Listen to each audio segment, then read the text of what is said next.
Welcome, and we're back again. Another episode of our podcast, Going Nowhere. And today, I want to talk to you about something, John. Something quite interesting, I would say, in general, that a lot of people are looking into it these days. But it also verges into the woo woo conversation a little bit. So I want to do this topic justice. Hmm.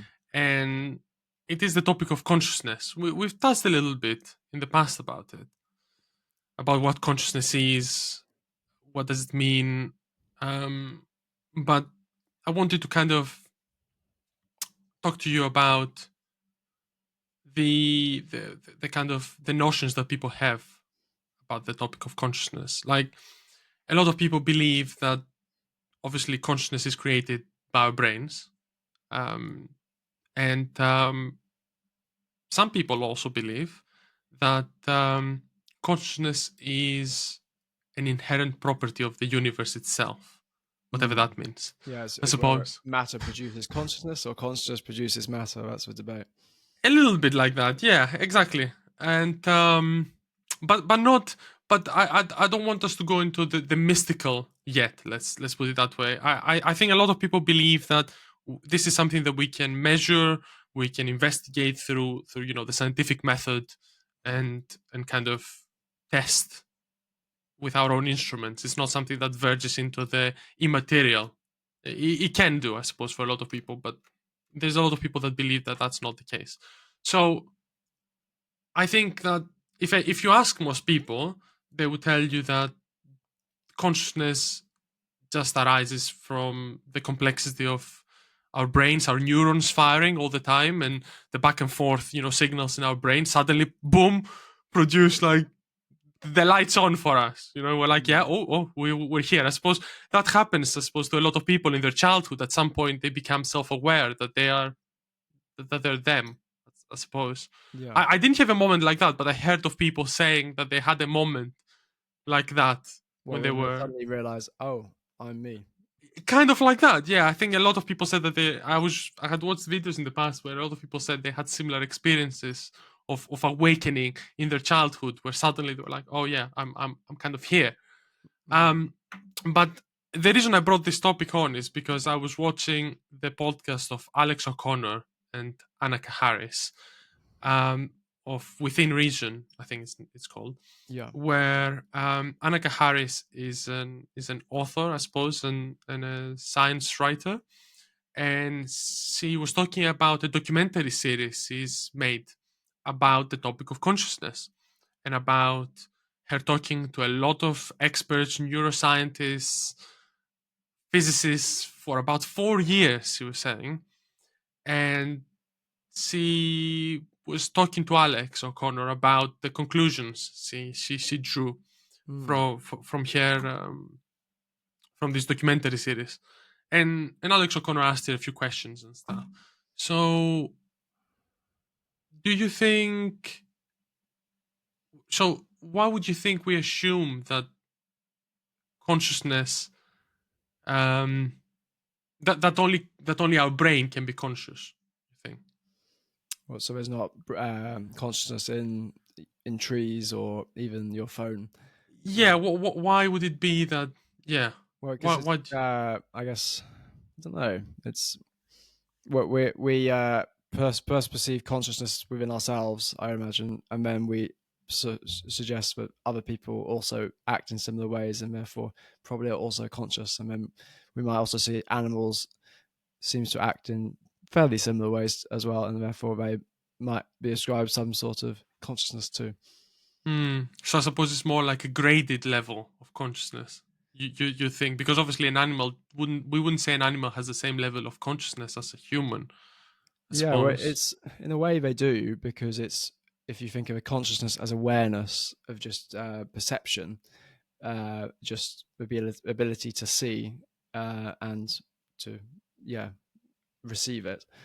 That's different than what some people might see as consciousness of humans as different to animals because it's so complex in terms of different thoughts and ability to do certain mental tasks. But just in terms of consciousness itself, animals do seem to have perhaps just as much consciousness because they are, if you just count consciousness as awareness. And I think Mm, the idea of counting or assessing consciousness with based on complexity, that perhaps comes from the more materialist worldview. mm.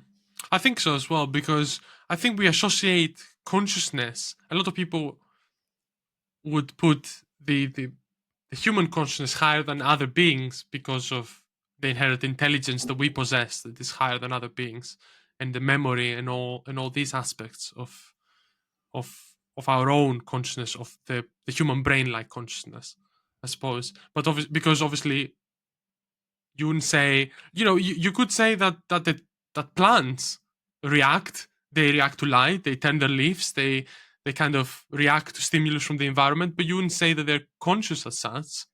Yeah, some people would, but then I would probably not say that myself. Yeah, like they is it like obviously you could have a robot which you build, a very simple robot, and Hmm. it touches something, and when it realizes it's hot, then it backs off. That's quite a Hmm. relatively simple thing to build, and it's like, are some animals or plants just doing that, or are they actually conscious? So, and if so, where is the line when it jumps from just blind responding to stimuli Hmm. to consciousness itself? Like, is that a scale, or are they actually two different things? Yeah, this is where it gets even trickier, I suppose, because they mention in the podcast the different uh, experiments that have been done with split brain patients, where they mention the experiment of the bell, as they called it, where they showed these patients that have had a procedure to separate the left and the right hemisphere of the brain because of various there are various reasons why someone would do that. But they've done some tests with these sort of people where they've showed an image only to one side of the brain, so only to one eye, which is controlled by obviously the left eye is controlled by the right hemisphere, Mm. and the right eye is controlled by the left hemisphere. So they showed it to one side, and they told them to draw what they saw, but they would say they didn't know what they saw. But they would still draw the bell, and once they drew the bell, when they were asked why did they drew the bell, they would make up an excuse as to why Mm. they actually drew a bell, which kind of goes to show that the dominant hemisphere, which is usually the left hemisphere, I suppose, Mm. um, it's almost making up its own like reality, even though it's not conscious of what is happening. Even though, like, the silent hemisphere knows what happened, the other hemisphere will make up a reason about it, like almost narrating like Mm. its own world, which kind of makes it really crazy if you think about it, because it kind of goes to show that there is some experience that is subconscious as well, that isn't registered by our brains, but it's still not translated as an actual experience. Yeah, I don't know if this relates to I think it's Anil Seth and some of his research, and yeah, just the idea that the outer world is how we see it is actually not really the case, and it's our brain does a lot of guessing to Mm, fill in the blanks or to because it's just easier rather than taking everything you see in every time that you see it. Rather, your brain fills in a lot of gaps with just guesses and creates a coherent picture of reality, which isn't actually there. But then it is like it's obviously like there is a laptop in front of me, so I've never been completely convinced by completely that wrong. argument. Like, because you're like even if we are guessing what's around us, Mm, that our guesses seem to be accurate and correspond with things in the outer world, such as my laptop here, or I could go and pick up my phone or whatever.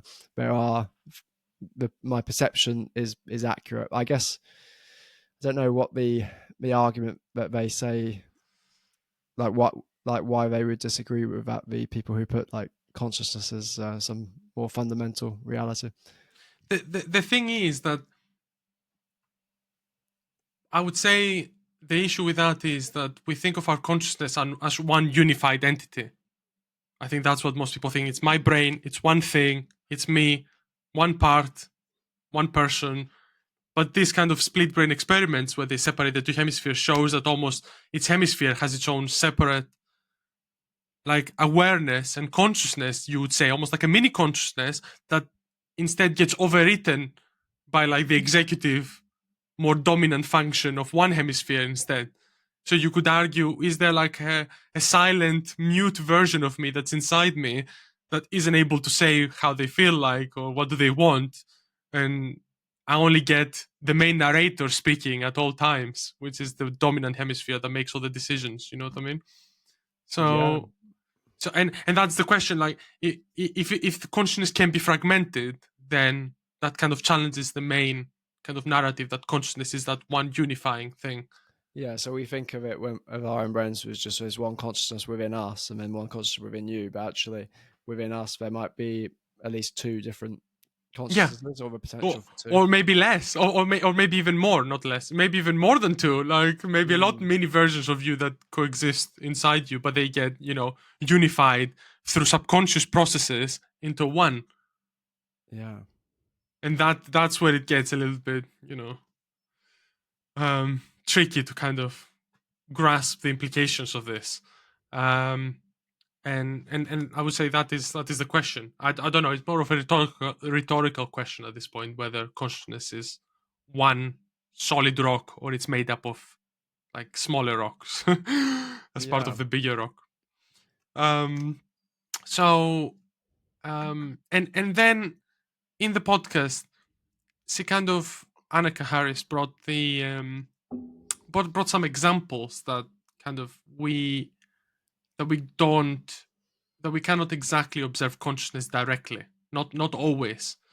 Um, like I cannot see your consciousness. I can see what you do, but that's not always the case. For example, because you could be a person who has that locked-in syndrome she mentioned, where you effectively appear as if you are in a vegetative state, but you're actually able to have a complete conscious experience inside your locked brain. You are actually aware of everything and you mm, actually have conscious experiences, but you appear as if you're in a vegetative state if you are a person with a locked in syndrome.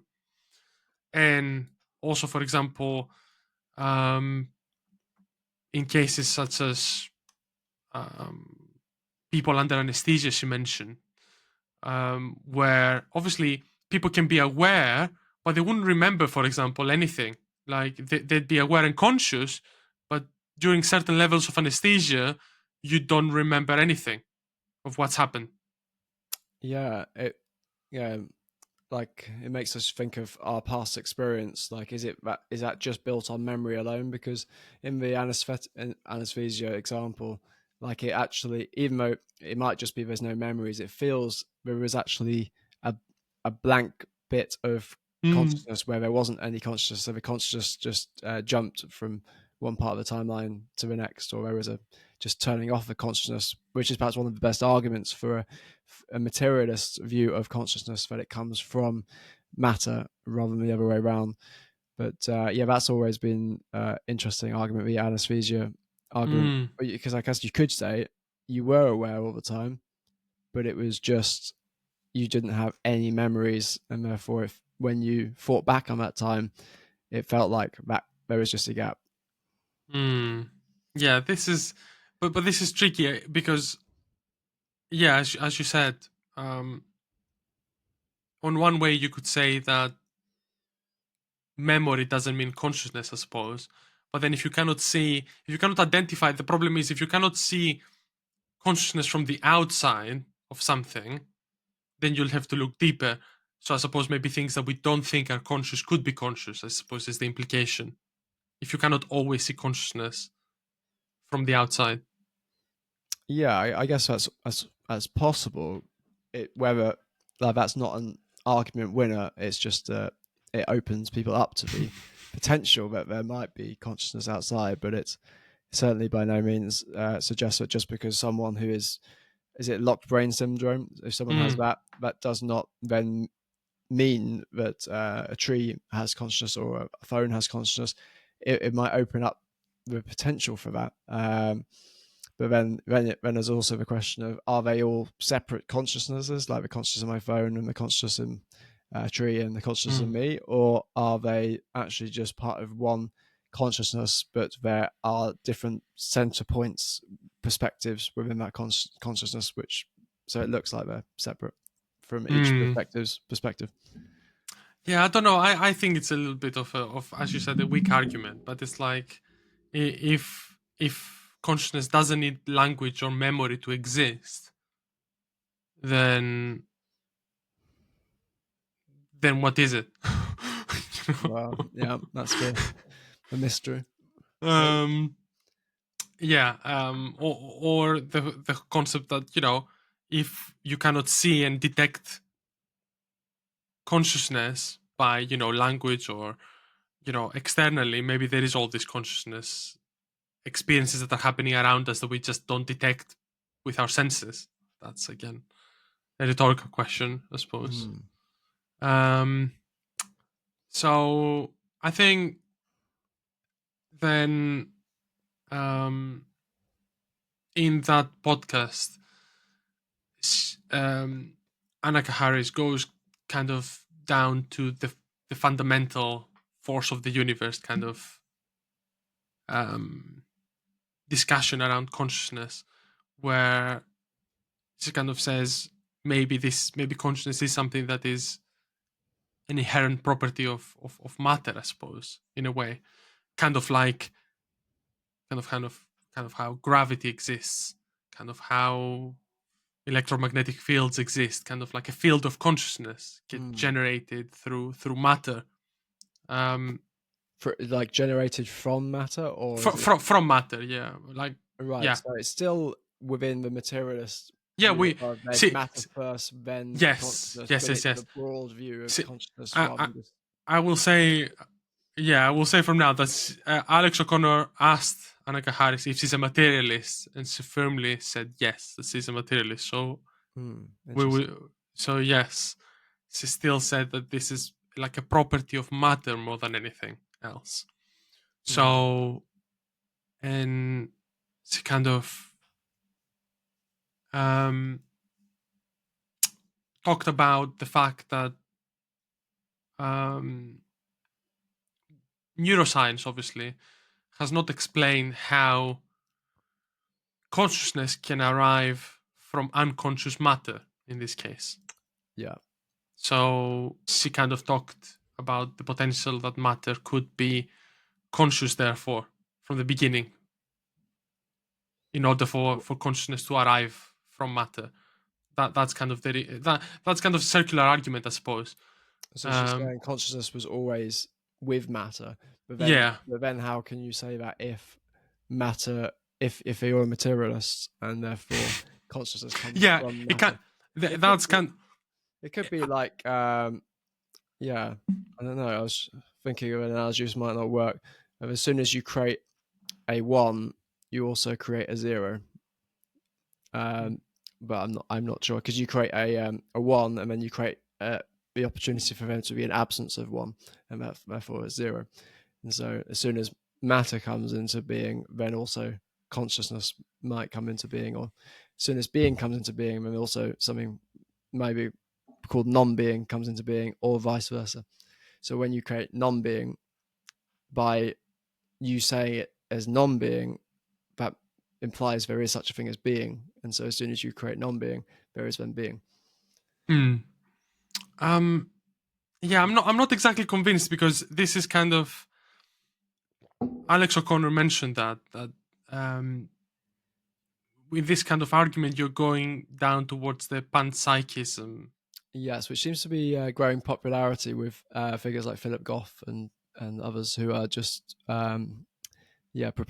proponents of this theory, which I think will keep growing as a popular theory for people, because the SBNR group, the spiritual but non-religious, are increasing in numbers, and I think this is like the essential theory which sort of underlines a lot of what SBNR believes, because it's nice to, rather than having a god, you want to have some sort of spirit, as it were, maybe synonymous with consciousness or similar, and that's sort of like pervasive of the whole universe, and it's about tapping into that spiritual side without necessarily needing to go through religion. And so panpsychism Hmm. appeals to people who are SBNR.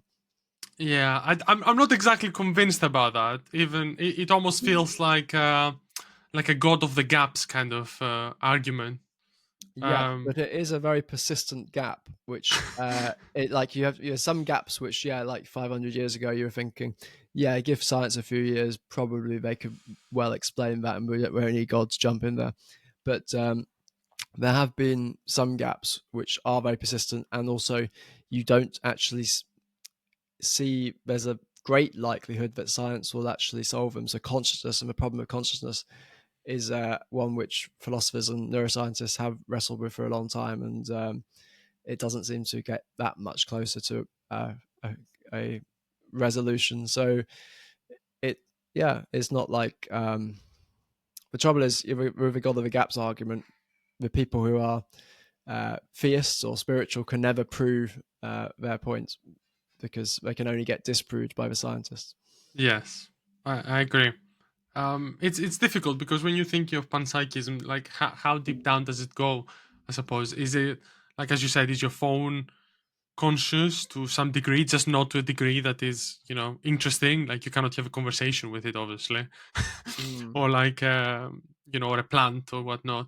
But is it like just as we said earlier, like various degrees of consciousness that just gets more simpler and simpler and simpler down to the atomic level and the subatomic level? Because then I suppose that could help you argue those quantum physics questions in some ways, why matter behaves differently to the quantum level when we are observing it and when we aren't observing it behaves Yeah, well, that's differently. a very common argument But, from people who are like spiritual and wanting to like infer quantum physics, and like mm, in a way, I forget who the scientist was, but some very famous scientists about 70 years ago said something like, the further you look into matter, the more the more you find God, and so the more scientists go to the quantum level, zooming in or zooming out, they find something which is similar to what a lot of the mystics have talked about. It's very hard to actually say clarify whether that's the case, but it does seem to be popular. And yeah, this is it the double slit experiment. yeah, the double slit experiment Yeah, where the so that light acts as wave or particle, depending on if you're looking at it or not. yeah, so that seems to be a very popular theory, which people propound if they want to say that there's something that consciousness itself affects reality itself, and therefore consciousness might be more fundamental when we think as materialists. And then there's quantum physics suggests there's energy and matter, and yeah, so you could argue maybe energy has some relation to consciousness. Yeah, I mean, I'm not an expert in quantum physics. I'm not even near Don't know if as anyone as knows. versed as versed with it. I'm just you know making making discussion about it. But then they kind of in their conversation of Alex and Annaka, they kind of went into the self and kind of our idea of the self. If consciousness is different to what we think, let's say, Mm. and it's not tied to memory as such, and and they went into some interesting experiments that have been performed. I had heard of them before myself, where they kind of scanned patients' brains while they were asked to decide on something. Mm. And they found out that they were able to tell when a decision was made before the person was aware that the decision had been made. Yeah, I've heard that. which So this is quite shocking, you know. mm, What does it say about our free will? yeah, So this is kind of the idea that um, our brain is effectively uh, a narrative machine, I suppose, that kind of gets all those inputs, processes them subconsciously, and then pops out something that to us feels like our narrative, our world, our awareness, our events that we've experienced. But in reality, it's more subconscious processing that that we aren't even aware of most of the time. yeah. And I suppose that would make our free will not so much free will, because if your decision was already made in your brain subconsciously from you, then did you even decide? Well, yeah, but then there's also a presupposition of did you decide? The you there, you're presupposing that that is the memory maker, the thinker, the left brain, whatever you want to put it, rather than the rest of you, which is a way of thinking which isn't, I guess, materialist. It's evolved in the last, will become more prominent in the last few hundred years as we sort of just come to see ourselves as our brain rather than, or even just our left brain, Hmm. rather than the rest of us as a body, as a heart, as right brain. So we sort of cut ourselves off. Maybe you could blame Descartes with that, with his split between matter and like I think therefore I am. Hmm. Yeah, so just classic dualism. Yeah, I don't know. I always found that quite creepy. The fact that our brain makes decisions subconsciously before we even know consciously the answer, kind of thing. Um, but But then it also feels that like we do have some sort of direction on our lives. Like, you have these studies and everything, but it, like, when you're living life, it's and we when we see these studies, we don't change how we live our lives. At least most people don't. So it's no. like intuitively we don't believe what these studies are saying. So like it's, and then you could say, oh, our intuition is just misguided, but I would also maybe say that perhaps our intuition is correct. And like there does, I think there is some sort of free will, and I struggle to explain it.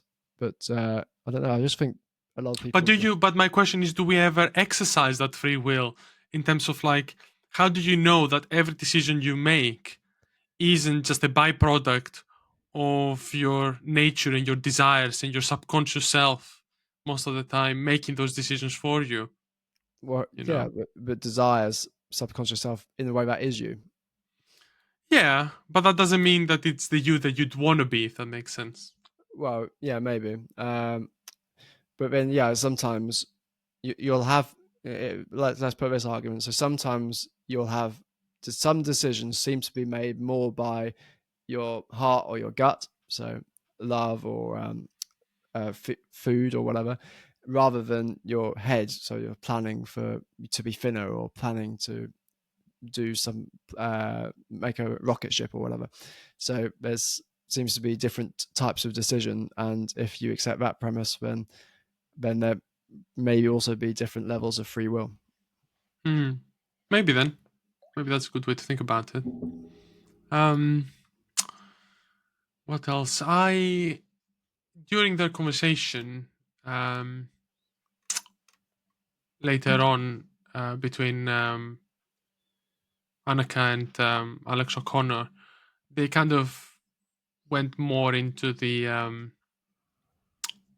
weird physics and about matter and consciousness as such, and they kind of talked about whether even um, space and matter might be both, I suppose, properties that come from experience, um,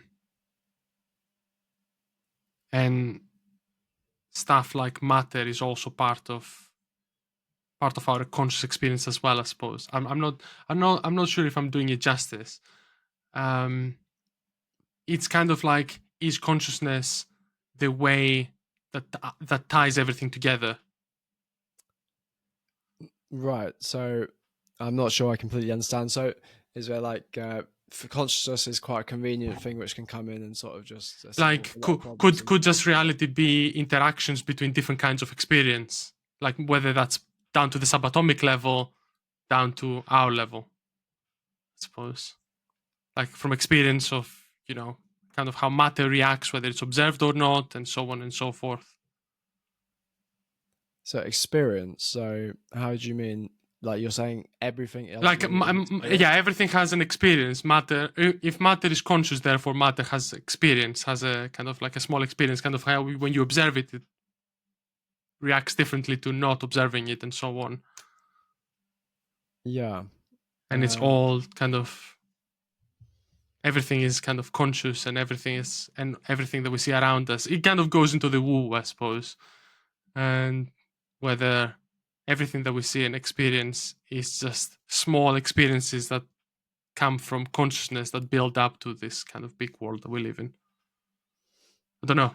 I'm just possibly, saying. possibly. Yeah, I don't know, and yeah, I used to be quite interested in all these debates over consciousness, but also now I sort of think like, are we ever really going to know? Like, if consciousness really is fundamental, then I feel like it's going to be a permanent god of the gaps, which will mean that no one can actually prove or disprove it. So we might get a bit closer, but ultimately, I don't think we'll ever find out because if it is fundamental, it might be just beyond the veil of science, as in like science. If science is a knife in this analogy, if science is a knife, then it can only Mm, cut so far before it needs another knife, and where isn't another knife.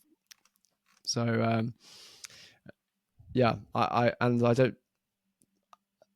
Yeah, I don't. As I said earlier, I don't think it changes how people live their lives of whether they think everything is conscious. Some people would take this very seriously and trying to yeah make their philosophy change how they actually are as a being, but I think most people don't do that. And even the people who philosophize loads, they tend to just get caught up in thinking anyway, and so they don't come back to the awareness, the consciousness itself enough. So yeah, I don't think it's necessarily necessary to ponder about consciousness, because if it is like all just one thing anyway, and then like maybe it's all matter, maybe it's all consciousness, maybe it's a blending of the two, but it's all the same thing which builds reality.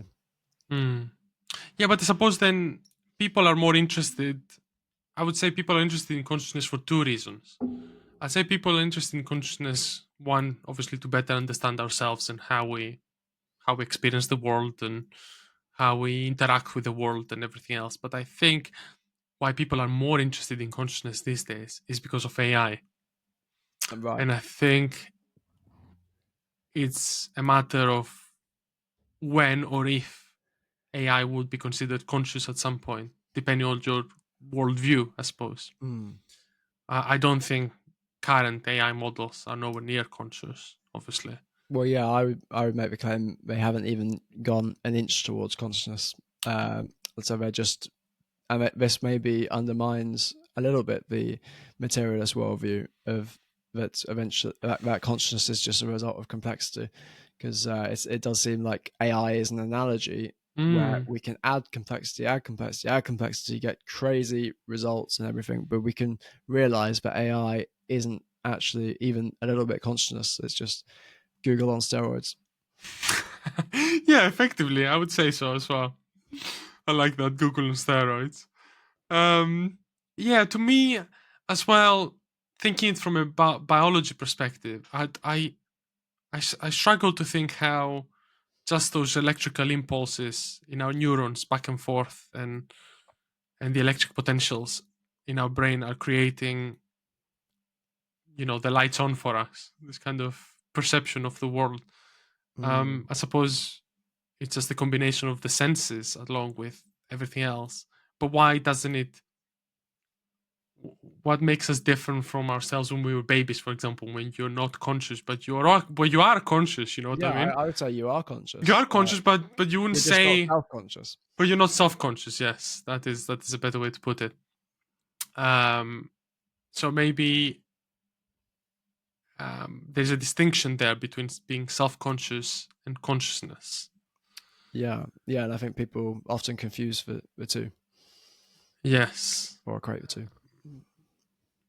So, but that's the whole point. Is as you said earlier, animals have experiences, people have experiences, even when they're not self-conscious. Does that mean that even material things can have experiences down to this subatomic level, even though we wouldn't consider them conscious, I suppose? Well, possible like arguably the first philosopher, although that's debatable, who was Thales of Miletus. He Mm, said he had a quote: "All things are full of gods," and so his idea of that is he noticed all things moving, and he thought that is like there's a soul in mm, everything. So, and that was like going back to uh, this is quite similar to the animistic worldview where most humans probably believed in animism up to like a few thousand years ago. The idea that everything soul is within everything, and so mm. yeah, you might say it's everything which is moving or alive, and in a way, everything in the world, even if it's still, it is moving just slower than other things. So one thing might take a second to move, and one thing might take 100 years to move, as it degrades or whatever, or gets shoved somewhere else. But it's everything is moving, and also in the particle level of, say, a phone, there are things are always moving within the atomic structure. So there is no such thing as stillness. Mm. Yeah, I think that's a good way to think about it. I maybe to kind of wrap up. Have you ever thought of any object in your life that could have been conscious before? I guess the obvious thing that comes to mind is maybe toys when you're young. Toys, yeah. When you're Uh, younger. but I don't know if you really believe that they're conscious. Maybe you do, but I don't remember a specific memory which makes me think, well, I thought that, yeah, this is definitely conscious. It was more just, yeah, like I'm trying to imbue it with some sort of consciousness or some sort of personality so that I can have something Yeah. to respond to. So yeah, and I'll like care about it as like I care about a friend perhaps, but yeah, like that doesn't mean that sometimes I would tread on it and then wouldn't mind afterwards because I knew it wouldn't have got hurt. Yeah. This whole discussion brought brought something to my mind that I had read a while back. Mm. Um, and it's the question of just as a joke, obviously. If your toilet was conscious, would you want it to hate you for using it, or would you want it to love you for using it? Mm.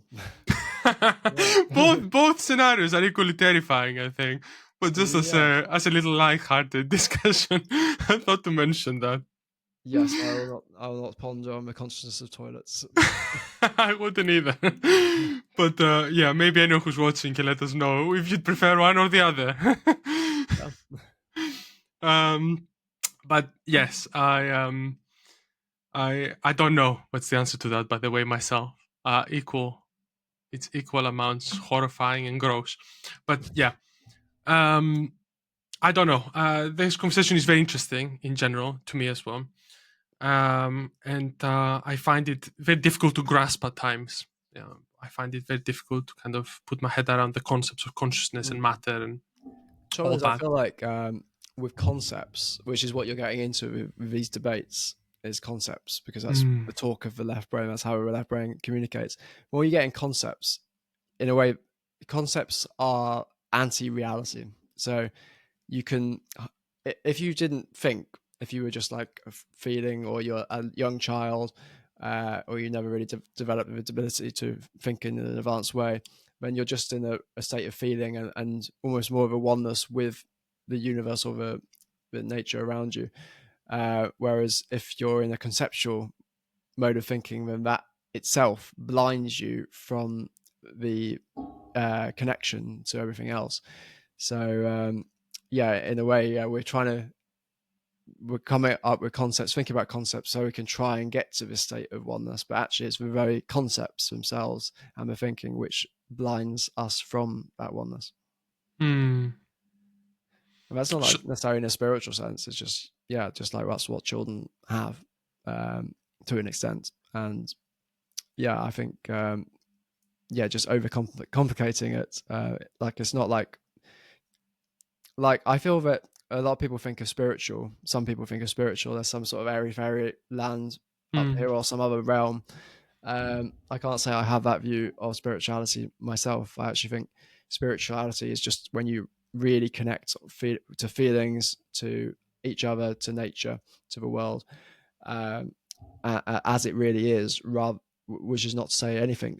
Like when I say as it really is, I'm just saying as it really is, as we really see it, when we're not thinking about it and conceptualizing. Because the concepts, yeah, that is exists in this sort of higher realm, which actually isn't really there, as far as I would argue, is we're yeah when we're conceptualizing our brains, when we think, we're just abstracting ourselves from reality temporarily, but then we can get stuck in that abstraction, which is not really true, other than it's an imagined thought. It's just a product of imagination. So in a way, you might say, oh, it's not imagination because it relates to things in the real world, but in a way it is still an imagination in the way of its thought. Mm. So it's better to stay as much as possible into the into the here and now, I suppose, and not Yeah, get too which is caught up. what like, say you're conceptualizing gets you to the place you want it to get to, which some for some people would be that like consciousness is a unified reality everywhere. Then what do all those spiritual teachers say? They say just be more present, be here and now, Mm. which is something you can do without Yeah, speculating on the nature of the universe. but it's difficult, you know. Now that you mentioned that, it's difficult because we. I was watching a very interesting video from someone talking about an interesting concept that we that humans as a species, we have kind of regressed in a way Hmm. into a more wild state, and Wild state. which sounds like controversial, I suppose, and counterintuitive, I suppose, because we live in civilized society, in cities, in apartments, and everything else. But he's saying how, with the rise of technology, the concept was that with the rise of technology and the constant notifications, messages, emails, interactions, we've been actually placed into a state of, you know, kind of how prey out in the wild has to always be on the lookout for new things, new predators, new things that might be coming at it. Hmm. We've almost regressed into that state in our everyday life, looking out for the next stimulus Right. that's coming at us. And that has put us down in a more primitive state of existence Hmm. than a higher state of existence, effectively. And I found that so interesting because many people live like this all the time nowadays in our phones, non-stop notifications, messages, emails, videos, content, interactions, which has put us in this kind of state, which is the opposite of what you're describing, effectively, of like sitting in stillness and being more like um, temporally anchored to the present. Yeah.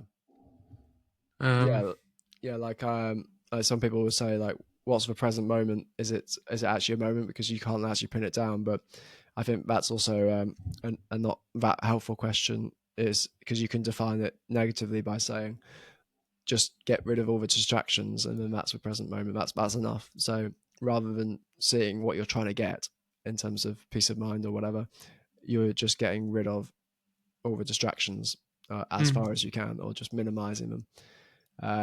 Because yeah, like we distract ourselves with things which don't really ultimately help us or matter a lot of the time, mm, um, or that we can't really do something about, and then that yeah retards our brain in some ways, so that we are less able to react personally when things really do happen that matter.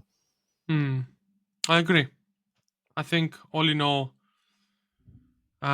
this kind of thing can help you be much more aware and conscious, I suppose, at the end of the day, rather than, you know, questioning whether you're like. I think it can also make you feel more in control at the end of the day. Let's put it that way, and Yeah, more aware and more conscious of yourself and your life. yeah, because I think Um, thinking is an attempt to control. Like we're always thinking because we're scared, like prey. We're always trying to control a situation. But actually, that comes from a state of not being accepting of the sometimes painful experiences of life and just discomforts that the body naturally has, and everyone probably has to some extent some of the time. So yeah, it's like the unsexy solution, just not distract yourself, but Yeah. it does seem to be the best what we got. Yeah, it's a pity because it seems like all we crave is distractions these days. Mm. Or it's almost like we've been conditioned to always want a distraction from our lives. Yeah, well, we train our brains, so the more Yeah. yeah, neuroplasticity shows us. So the more we act a certain way or react a certain way, the more times in future we're likely to do the same thing, because we train those neural pathways, and the ruts effectively get deeper, and so it just becomes more likely your brain is going to go down that route in future as well. Yeah.